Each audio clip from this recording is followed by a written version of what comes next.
আসসালামু আলাইকুম বোনেরা। আজকে আমি দেখাবো গরুর মাংসের কালাভুনা রেসিপি। কালাভুনা রান্না করার জন্য এখানে আমি আধা কেজি পরিমাণের হাড় চর্বি সহ কিছু গরুর মাংস নিয়ে নিয়েছি। এর মধ্যে আমি আধা কাপ পরিমাণের পেঁয়াজ কুচি দিয়ে দিচ্ছি। তার মধ্যে দিলাম কিছু গরম মশলা, যেমন দুটো তেজপাতা, দুটো কালো এলাচ, ছোট ছোট 3 পিস দারচিনি, একটা ছোট সাইজের স্টার এনিস, দিয়ে দিচ্ছি 4টা সবুজ এলাচ, 5টা লবঙ্গ এবং 7-8টা গোলমরিচ।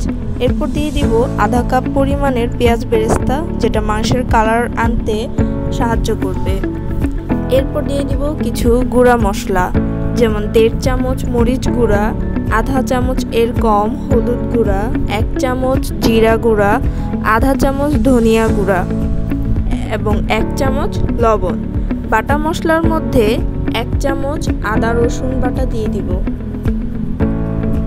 বড় চামচের 2 চামচ পেঁয়াজ বেরেস্তা করার তেল দিয়ে দিব।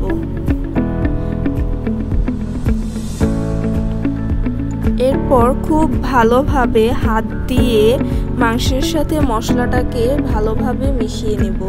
এই কাজটা হাত দিয়ে করতে পারলেই ভালো হবে, কারণ হাত দিয়ে মশলাটা মাংসের গায়ে ভালোভাবে মেশানো যায়। এরপর আমি অল্প আঁচে মাংসের পাতিলটা চুলায় বসিয়ে দেব। আমি কিন্তু এখানে কোনো পরিমাণের পানি ব্যবহার করি নাই। আস্তে আস্তে রান্না করার সময় মাংস থেকে এমনিতেই যে পানিটা বের হয় ওইটা দিয়েই রান্না করা হয়ে যায়। দেখুন ঠিক কত সুন্দর কালার এখনই এসে পড়েছে। এরপর দিয়ে দিব ছোট চামচের 2 চামচ গরম মশলা গুঁড়া আর 1 চামচ জিরা গুঁড়া। ছোট সাইজের একটা জয়ত্রী হাত দিয়ে ছিঁড়ে ছোট ছোট করে দিয়ে দিব। এরপর ছোট চামচের আধা চামচ জয়ফল গুঁড়িটা দিয়ে দিব। এরপর মাংসটা ভালো করে নাড়াচাড়া দিয়ে দিব।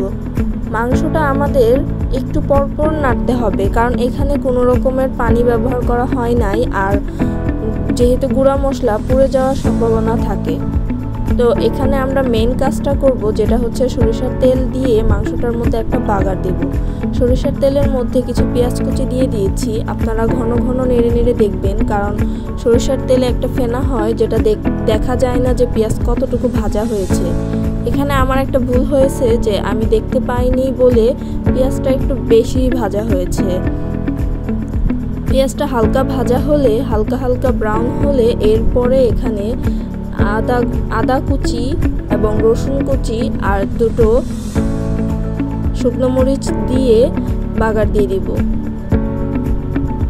বাগারটা সরাসরি পাতিলে না দিয়ে এই বাগারের প্যানটার মধ্যেই আমি কিছু মাংস দিয়ে দিব, যাতে ঘ্রাণটা একটু ভালোভাবে মাংসের সাথে মিশে যেতে পারে। মাংসটা দিয়ে আমি ঢাকনা দিয়ে ঢেকে দিব একটু সময়ের জন্য। এরপর পুরো তেল সহ বাগারের সব মশলা সহ আমি মাংসের পাতিলটার মধ্যে ঢেলে দিয়ে ভালো করে নেড়ে চেড়ে নিব। ভালো করে নেড়ে একদম মিশিয়ে 1-2 মিনিটের মতো ঢাকনা দিয়ে ঢেকে দিব। দেখুন কালাভুনার কালারটা ঠিক কত সুন্দর আসছে। আপনারা একবার বাসায় অবশ্যই ট্রাই করবেন, আর আমার এই রেসিপিটা কেমন লাগলো অবশ্যই তা জানাবেন। আপনারা মনে রাখবেন যে কালো ভুনা মানে তেলের মধ্যে মাংসটাকে ভেজে ফেলা না।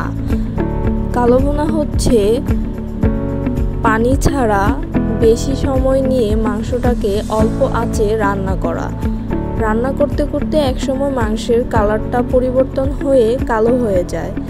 এখানে দেখেন মশলাটা একটুও পুড়ে যায় নাই এবং মাংসের ভিতরের কালারটাও সুন্দর আছে, আর মাংসটাও একদম নরম হয়ে গেছে। এটাই হচ্ছে আসল কালো ভুনার বৈশিষ্ট্য।